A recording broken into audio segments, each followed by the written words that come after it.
di akad ijarah.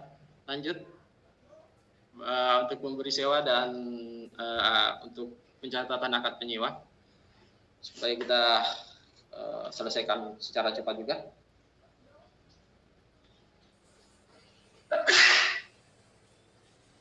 Kita masuk di pembelian aset ijarah. Nah, kita misalnya kalian anggaplah membuka suatu usaha sewa menyewa PlayStation yang ada di sini. Sini kan, anggaplah seperti itu. Anda kan membeli aset kan? Asetnya itu berupa PS yang kalian akan sewakan. Hanya PS4, PS5. Nah, itu kalau misalnya kalian beli untuk pencatatannya aset ijarah ada kas. Kalau misalnya sifatnya tunai kan. Kalau misalnya sifatnya dia kredit berarti kas atau utang lah. Kalau sifatnya kredit berarti utang kan. Misalnya kalian belinya sekarang harganya sekitar 6 atau 7 kayaknya. Malah 7 juta. 7 juta untuk PS5 sekarang.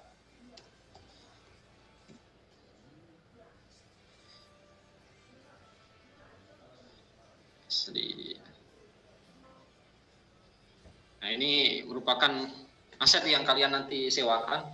Kasihan juga kalau misalnya cuma satu yang kalian beli untuk kalian sewakan. Anggaplah kalian sewa beli aset untuk kalian sewakan itu unitnya ada 5 lah supaya banyak-banyak sedikit 35 juta. Dari setiap unitnya itu harganya misalnya 7 juta. Kemudian untuk unit yang kalian akan sewakan itu jumlahnya ada 5. Arti untuk secara keseluruhan pengakuan aset atau pengungkapan aset di pencatatan kalian itu lebih kepada aset ijarah pada kas atau utang. Mohon maaf. Kenapa? Mohon maaf Bapak, tampilan Excel-nya tidak terlihat. Oh iya kan? Wait.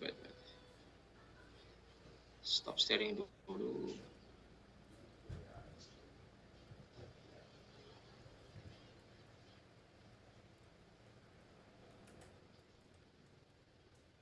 Oke, apa kelihatan teman-teman? Sudah terlihat di monitor masing-masing? Kelihatan Pak. Yeah. Oke, saya ulangi lah. Misalnya Anda sebagai pemberi sewa ingin membeli aset, kemudian barang tersebut kalian ingin sewakan.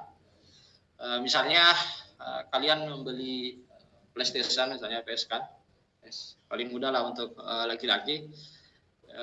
Itu harga unitnya misalnya 7 juta. Nah, 1 unit, kemudian kalian ingin membeli 5 unit untuk kalian sewakan. Otomatis berarti untuk pencatatannya lebih kepada aset ijarah pada kas atau utang. Itu saja. Kalau misalnya sifatnya tunai berarti kas kan, kalau misalnya dia sifatnya kredit berarti utang. Tapi untuk bagian pencatatan untuk akuntansi syariah itu kalian mengklaim sebagai aset ijarah. Kalau akuntansi umum kan beda tuh. Kalian akui sebagai aset tetap kalian. Atau bisa diakui sebagai inventaris. Itu kalau misalnya akuntansi umum. Kalau akuntansi syariah itu kalian klaim atau kalian catat sebagai aset ijarah. Oke, kita masuk di pencatatan kedua. Ini ketika ada pembelian aset. Nah, ini ketika adanya penerimaan pendapatan sewa.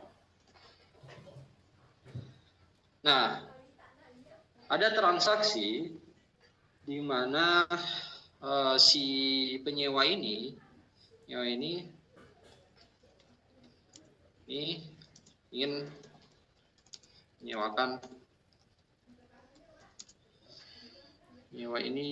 menyewa barang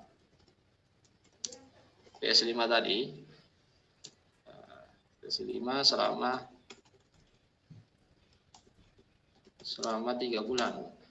Selama 5 bulan lah misalnya. Dan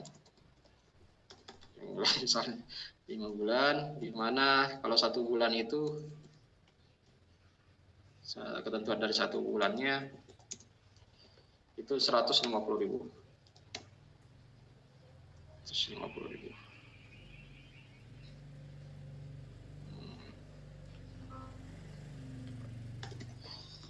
Nah, kalau 5 bulan berarti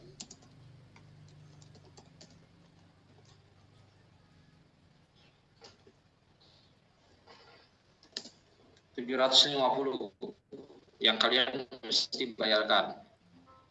Nah, bagaimana pencatatannya?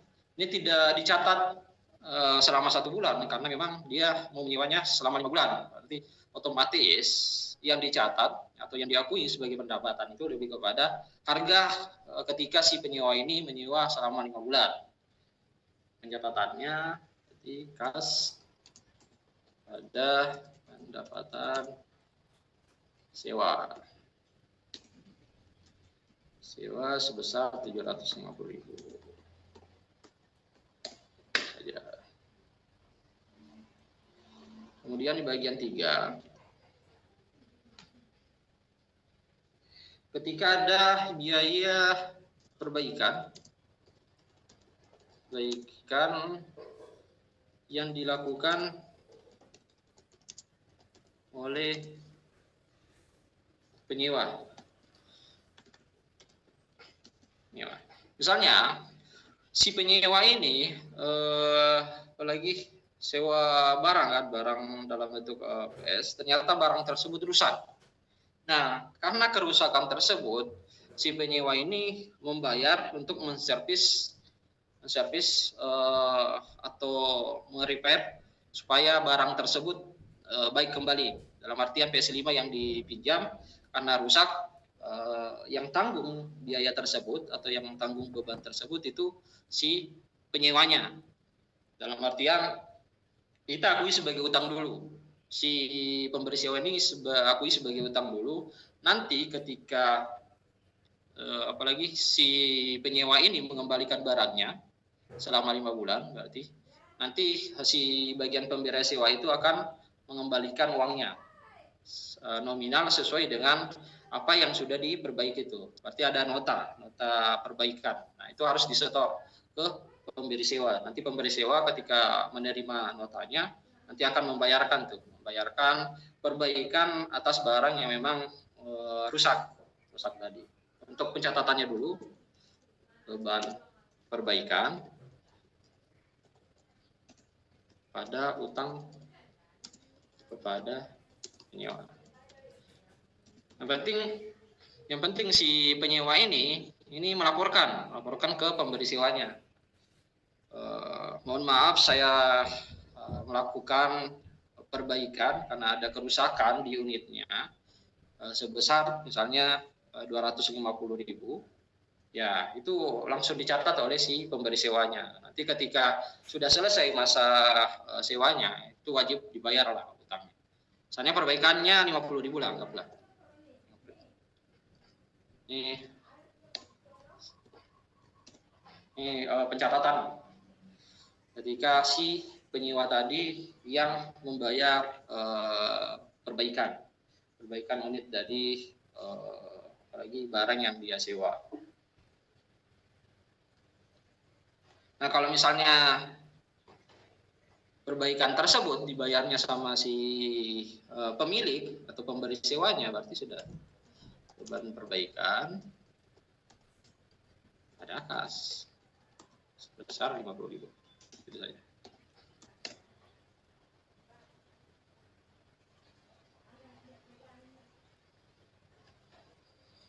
Oke, masuk di bagian kelima. Barang yang dibeli atau berupa aset tetap lah, inventaris atau aset tetap pasti akan mengalami penyusutan kan.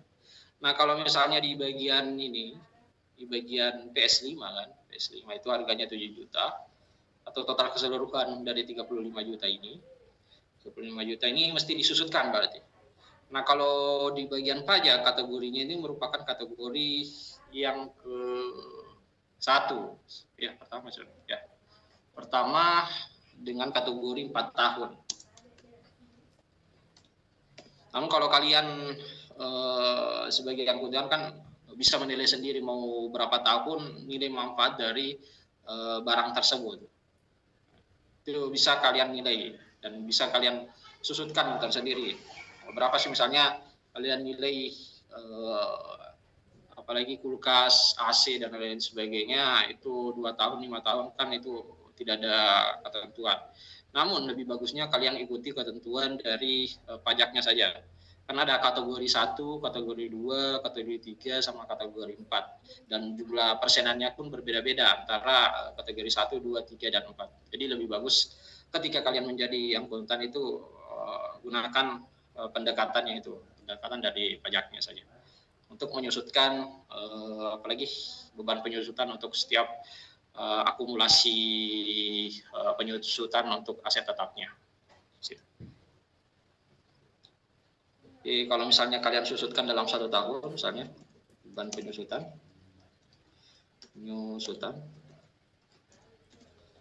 pada akumulasi penyusutan selama 1 tahun, misalkan anggaplah ini selama 4 tahun kan, ada 35 juta dibagi 4. Setiap tahun disusutkan 8.750. Jadi untuk tahun pertama 8.750.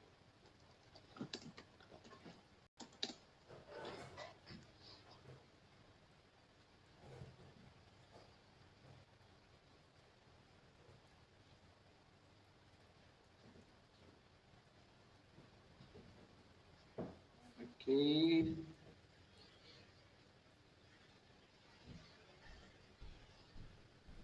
Nah, di bagian kelima, misalnya kalian hibahkan aset tadi itu, aset yang kalian pinjamkan, misalnya 7.500.000 kan, 7.500.000 kalian hibahkan ke penyewa, sangat baik sekali lah si pemberi sewa ini. Misalnya ada hibah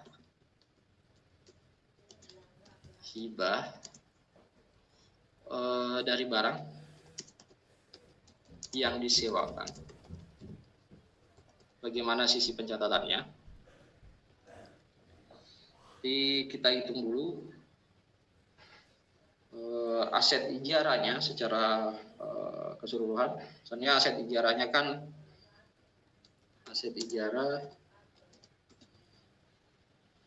ijarahnya 7.500.000 kan. 7.500 kemudian sudah disusutkan selama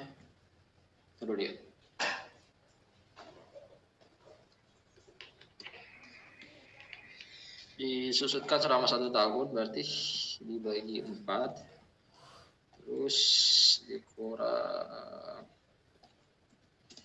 Nih, berarti untuk nilai buku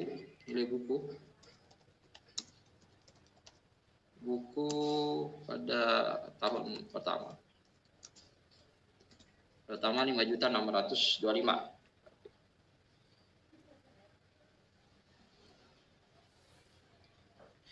Kemudian sisanya kita akui sebagai beban. Beban ijarah, kemudian akumulasinya, si penyusutan,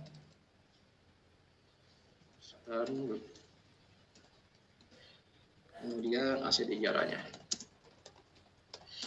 Aset ijarahnya tadi itu 7.500.000, kemudian akumulasi penyusutannya 5.625 dan beban ijarahnya itu 1.875.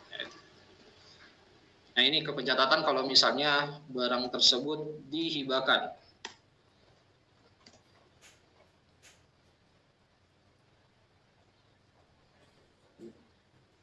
Diakui sebagai beban di dalam laporan keuangan sisi pemberi sewa, karena memang sudah 1 tahun kan, 1 tahun untuk masa manfaatnya misalnya.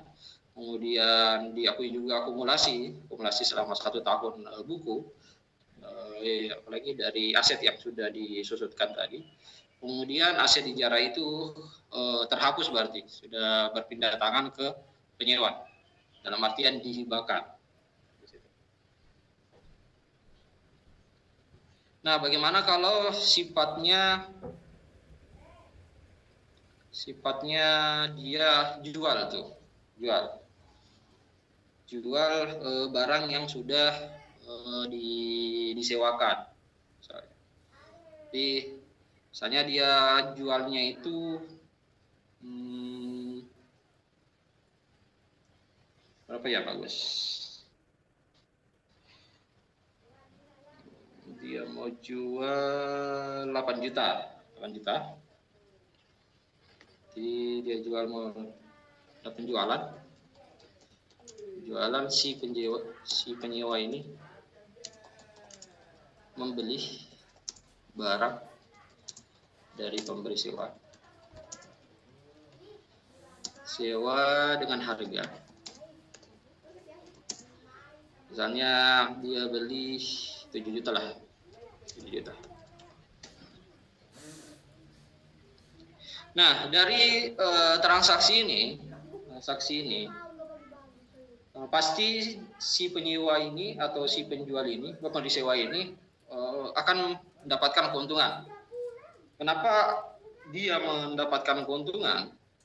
Karena nilai buku dari barang tersebut itu jumlahnya 5.625. Berarti nilai tercatatnya lebih rendah dibandingkan dengan nilai pada saat barang tersebut dijual. Jadi ada keuntungan. Nah, keuntungannya kita hitung dulu, berarti 7 juta. Ini kita ada keuntungan yang didapatkan 1.375.000. Ini untung. Nah, bagaimana pencatatannya? Kas sebesar 7 juta, kemudian akumulasi penyusutan,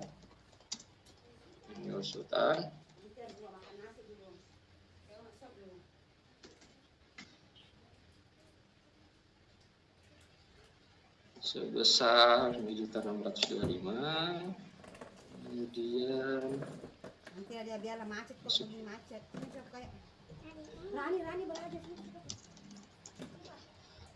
keuntungan penjualan sewa, keuntungannya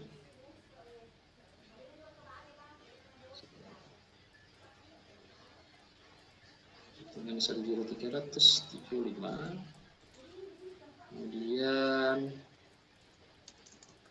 lanjut ke aset ijarahnya. Aset ijarahnya itu jumlahnya 7.500.000. Oke.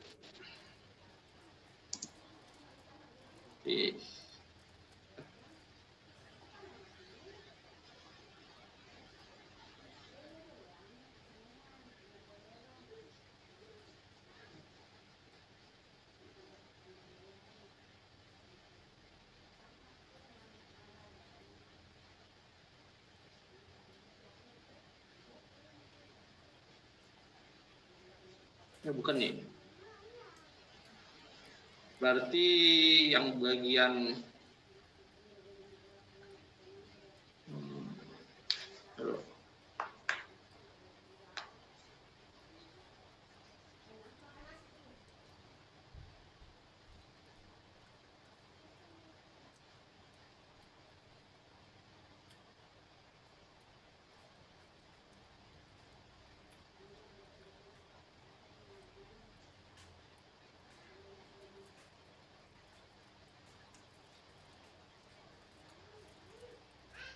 kita ada ke sisi kesalahan di sini.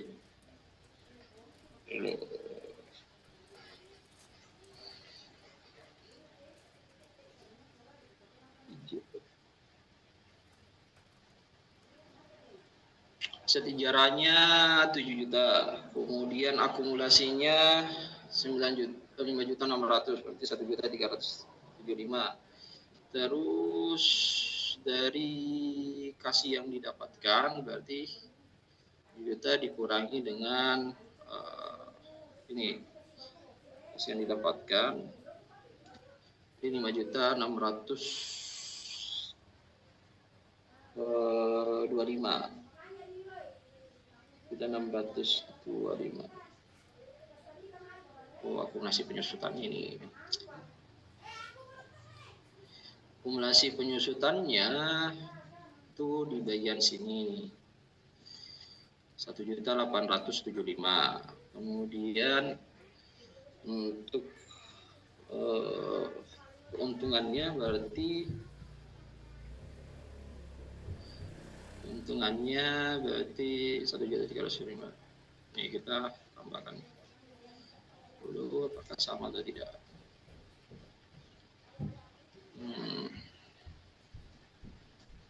Ya, sudah sama. Oke, untuk di bagian sini kan untuk kasnya dia jual 7 juta tuh, 7 juta masuk di bagian uangnya kan berarti bertambah uangnya 7 juta. Kemudian akumulasi penyusutan, karena akumulasi penyusutan kan sifatnya baru 1 tahun. 1 tahun, berarti ini totalnya beban penyusutan sama akumulasi penyusutan. Kalau misalnya dia masuk tahun buku kedua, berarti 1.875.000 dikali dengan 2 kan, atau 1.875.000 ditambah dengan 1.875.000, berarti akumulasi penyusutannya misalnya kalian tambah lagi tuh 3.750.000. Kalau misalnya masuk tahun kedua, kan ini lebih ke tahun pertama, berarti posisi dari akumulasi penyusutan ini di sini 1.875 untuk akumulasi penyusutannya. Nah, nilai keuntungan penjualan itu diperoleh ketika nilai nilai pada saat barang tersebut dijual dikurangi dengan akumulasi penyusutan barang tersebut atau nilai buku dari barang tersebut. Nah, nilai buku dari PS5-nya ini kan 5.625.000. Jadi 7 juta dikurangi dengan 5.625.000, maka diperoleh keuntungan sebesar 1.375.000. Nah, aset ijarah ketika Anda membeli barangnya kan itu 7.500.000. Hanya 7 juta di sini. Oke, sorry. Anggaplah 7.500 di sini. Karena di soalnya saya anggap 7.500. Nah, ini 7.500. Berarti sesuaikan dengan ketika Anda membeli barang tersebut 7.500. Nah, kapan tidak sesuai atau tidak istilahnya tidak seimbang lah dari sisi debit sama kreditnya, pasti ada kesalahan di situ. Nah, itu kalian mesti cari apa kesalahannya di situ. Tadi saya ada kesalahan memasukkan akumulasi penyusutan itu di nilai buku. Nah, nilai buku kan bukan akumulasi penyusutan. Ini kesalahan sehingga hasilnya salah di situ. Oke. Dari sisi pemberi sewa berarti sudah selesai untuk transaksinya. Ketika barang tersebut dihibahkan, kemudian barang tersebut dijual kembali, kemudian harus dihitung berapa sih total dari akumulasi penyusutannya, kemudian bisa menentukan apakah si pemberi sewa ini dia untung atau rugi, sama saja di transaksi di akuntansi atau akad musyarakah. Kalau akad musyarakah kan sama juga, ada keterangan di situ, ada akumulasi ketika nilai wajar lebih besar dibandingkan dengan nilai tercatat, ya berarti dia untung. Kalau misalnya dia nilai wajarnya lebih rendah dibandingkan nilai tercatat, berarti dia rugi dari segi pencatatan untuk proses apalagi akuntansi syariahnya di situ. Nah, kalian harus pelajari lah, pahami secara keseluruhan. Oke, bagian pemberi sewa apa ada yang ingin ditanyakan? Karena ini transaksinya merupakan transaksi yang sifatnya dasar dan tidak terlalu susah lah untuk akad ijarah. Maka beruntunglah teman-teman yang mendapatkan mendapatkan nanti tugas khusus bagian akad ijarahnya. Nah, tidak terlalu susah lah secara keseluruhan. Oke, ada yang ingin ditanyakan untuk pemberi sewa sebelum kita masuk di penyewa berarti?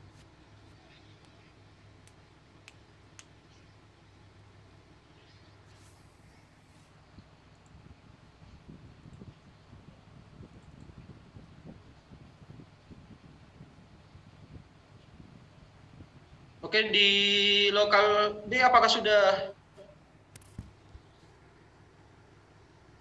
Ini belum saya dapatkan untuk absennya.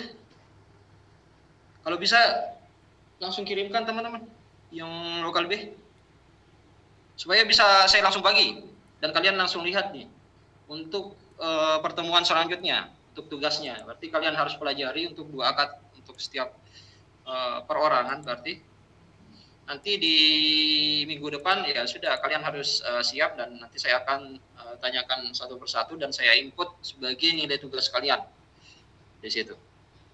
Nah, lokal B bagaimana? Lokal A sudah. Foto lokalnya Erlina? Ya Pak. Absennya kemana? Iya Pak, ini saya mau kirim. Oke, kirim secepatnya. Baik Pak. Oke, sambil menunggu saya masuk di akad penyewa atau pencatatan untuk akuntansi bagian penyewa di situ.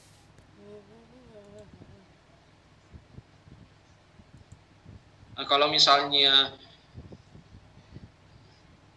masuk di bagian pertama, ketika transaksi transaksi antara pemberi sewa dan penyewa, saya masuk lagi di orang akadnya kan. Penyewa dan pemberi sewa dan penyewa, transaksi untuk menyewa PS5 tadi selama berapa bulan tadi? Selama 5 bulan. Selama 5 bulan. Nah, bagaimana sisi pencatatan untuk penyewanya? Berarti beban pada kas dia bayar, dan pada kas sebesar 750.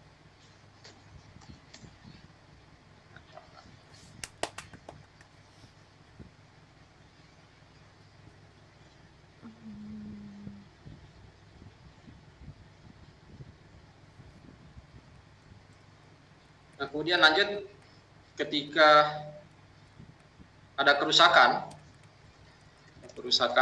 kemudian si penyewa yang menanggung.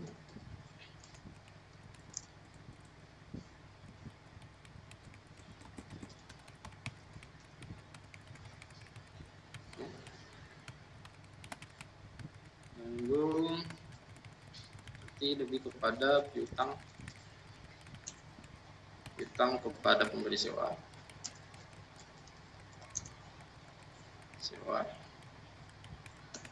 Pada kas nanti akan ditagih biaya sewa yang sudah dikeluarkan oleh si penyewa tadi. Nah, ini merupakan piutang untuk pemberi sewanya. Nah, pemberi sewanya nanti akan bayar.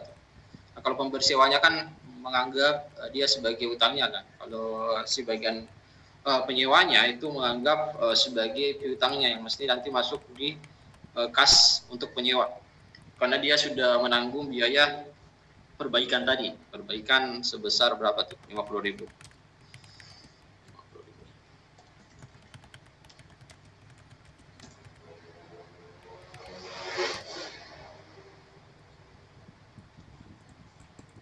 Ini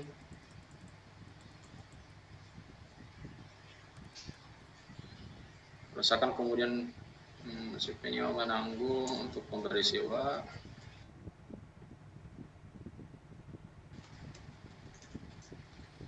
Kalau misalnya kerusakan terjadi, jadi yang menanggung pure itu lebih ke penyewanya secara keseluruhan tanpa pemberi sewa yang membayar. Berarti untuk pencatatannya beban peliharaan pada kas.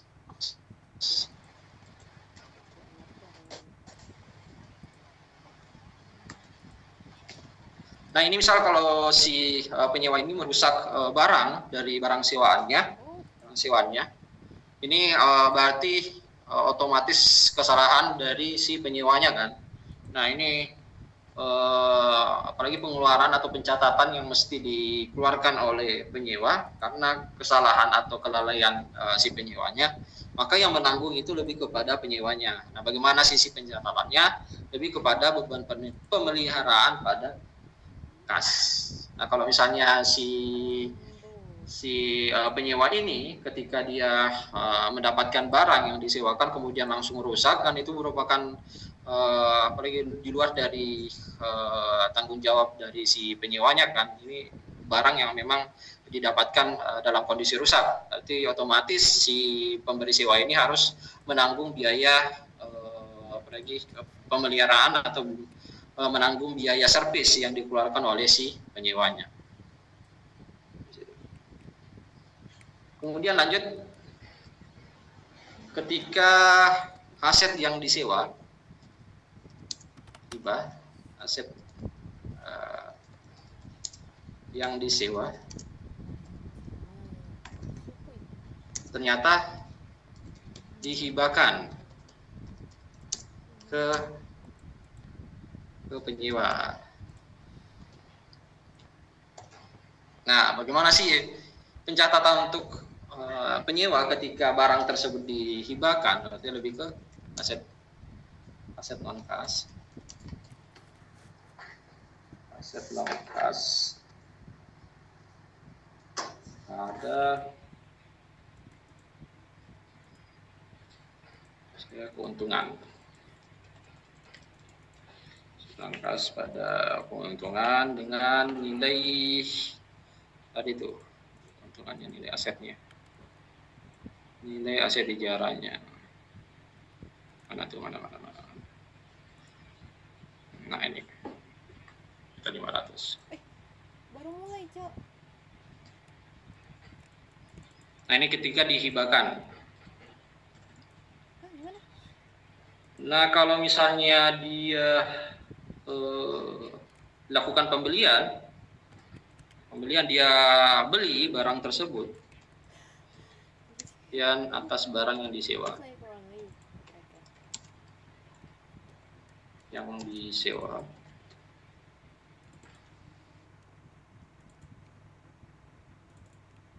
aset non kas pada kas besar nilai barang tersebut 500.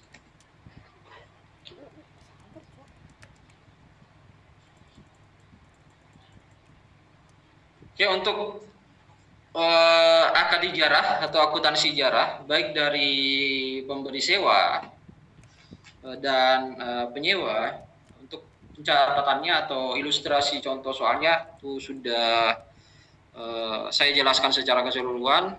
Kemudian untuk akad istisna maupun akad ijarah ada yang ingin ditanyakan sebelum saya bagi apalagi setiap orang untuk pembagian dua akad yang nanti apalagi dibahas atau saya akan tanyakan pada saat minggu depan di situ atau pada saat pertemuan selanjutnya. Permisi Pak, saya mau nanya. Ya boleh. Saya mau bertanya yang di akad penyewa itu Pak, yang di nomor 2. Itu kan kerusakan kemudian si penyewa yang menanggung atau si pemberi sewa. Nah, itu kenapa piutangnya yang muncul, Pak?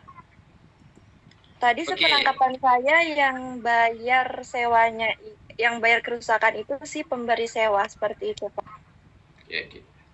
Nah, kenapa timbul piutang? Karena kan ini merupakan kerusakan yang terjadi pada saat barang tersebut disewa kan, disewa. Nah, karena dia rusak, otomatis misalnya jaraknya jauh atau apa, si penyewa ini dia bayarlah, dia perbaiki dan karena barang tersebut bukan kelalaian dari si pemberi sewa kan, pemberi sewa. Otomatis itu merupakan apalagi tanggung jawab yang harus ditanggung oleh si pemberi sewa karena merupakan barang yang memang cacat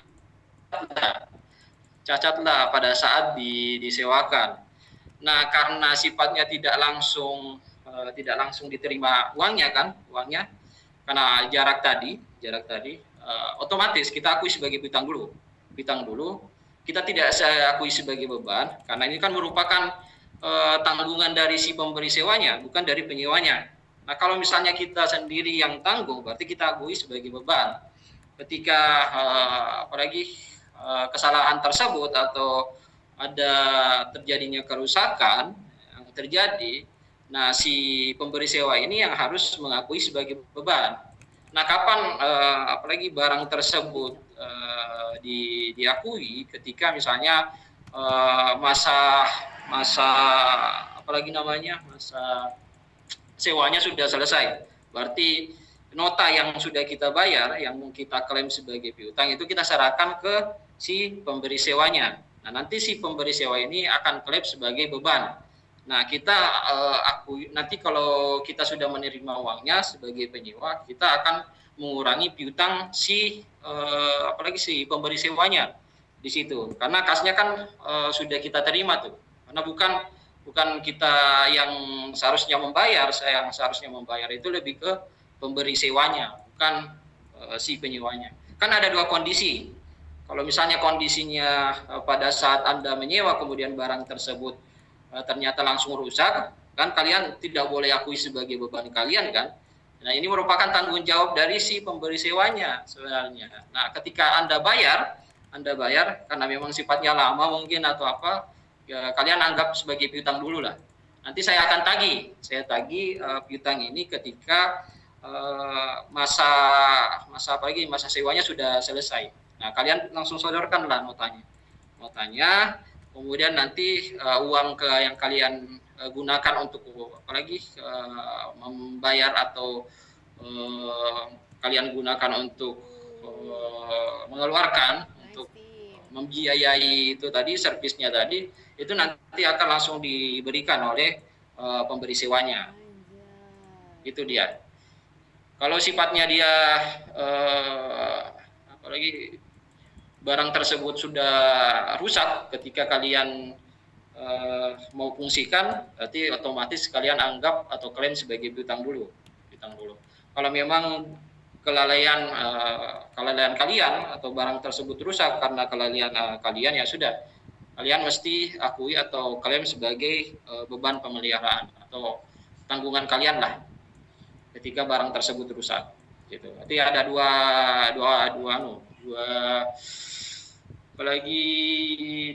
opsi yang terjadi. Ya gitu. Oke, Pak, makasih, Pak. Oke.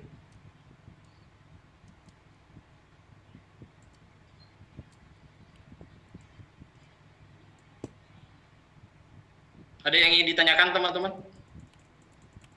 Izin, Pak. Oke. Saya ingin bertanya di bagian akad istisna sih, Pak, yang penjual pertama. Penjual. Oke. Yang poin 8 kalau. Oke. Sebentar. Nah, saya bingung yang ini, Pak. Pada saat itu kan ada pengakuan tagihan ketika barang yang dikerjakan itu selesai. Nah, di situ Bapak jelaskan jurnal yang pertama ketika tagihannya itu diserahkan, kita jurnal piutang pada termin istisna. Iya. Nah, terus setelah itu ketika barangnya diserahkan, kita jurnal lagi termin istisna pada piutang. Nah, saya bingung Pak, kenapa jurnalnya tuh termin istisna pada piutang. Kalau kayak gitu kan berarti piutangnya hilang ya Pak? Iya, betul Dia betul. belum terima uangnya. Ya, Atau betul, gimana betul. Pak? Saya Oke. Paham.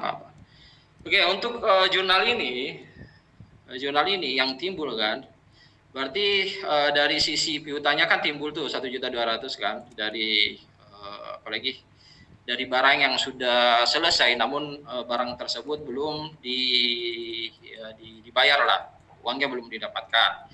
Kemudian ketika barang tersebut diserahkan, otomatis kita ganti. Ini pergantian saja, pergantian istilah dari piutang menjadi termin. Nah, termin ini merupakan piutang juga salah satunya, termin istisna. Berarti kalau termin istisna dia bukan di sini. Berarti yang bagian piutang ini akan menggantikan termin istisna ya, bukan piutangnya. Termin istisna. Oke. Di dalam ya bagus logika berpikirnya, logika secara keseluruhan dan bagaimana titik akhir dari akunnya. Ini ada satu orang yang memang sudah lihat, mungkin ada juga yang baca ada kesalahan atau bagaimana. Untuk logikanya sudah benar. Nah, di bagian termin ini mengganti piutangnya misalnya. Nah, di bagian termin ini ketika ada pembayaran, ini akan mengurangi jumlah dari termin istisnanya otomatis. Nah, untuk penjuraran kalau bagian pembayaran pertamanya itu akan mengurangi termin istisnanya. Karena kan yang ditanyakan itu piutangnya sudah habis karena sudah berganti tempat dari posisi debit ke kredit, berarti otomatis bagian piutangnya ini akan habis di situ. Nah, yang menggantikan piutang itu lebih kepada termin istisnanya. Nah, ini nanti termin istisnanya akan masuk di bagian aset lancar itu. Kan? Aset lancar. Di sini termin istisnanya. Nah, nanti ketika pembayaran otomatis misalnya pembayaran pertama kan, pembayaran pertama. Jadi pembayaran kedua sama saja nanti. Pembayaran pertama 100.000, ini pembayaran kedua 500.000. Ini bayaran kedua. Otomatis ini sudah bukan piutang lagi, lebih kepada termin istisnanya. Nanti di bagian termin istisnanya ini selama 3 kali pembayaran ini akan habis tuh nilainya sebesar 1.200.000. Oke. Ini lebih ada kesalahan di sini. Ini saya lihat di buku, namun memang secara alurnya ada kesalahan ya memang. Kalau misalnya piutangnya sudah muncul kemudian dihapuskan, sudah tidak ada piutang lagi kan. Tapi dari contoh soal berdasarkan buku itu dia digantikan sebagai termin. Nah, termin ini akan dikurangi ketika ada pembayaran. Berarti sisi yang tadi ini yang ada kesalahan, piutang ini ganti sebagai termin. Oke. Baik, Yang Pak. tadi bertanya sudah paham? Ya Pak, sudah paham. Oke. Terima kasih, Pak. Oke, sip.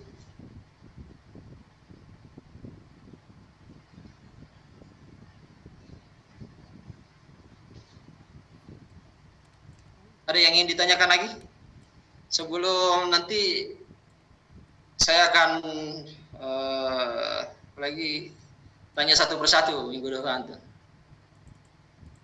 Jadi kalau misalnya ada yang tidak jelas, utamanya dari proses pencatatan yang ada itu langsung ditanyakan ke saya. Kayak brandrot. Itulah saya. Kalau tidak ada yang ditanyakan, berarti saya langsung bagi setiap orang nih. Oke, saya langsung bagilah supaya cepat.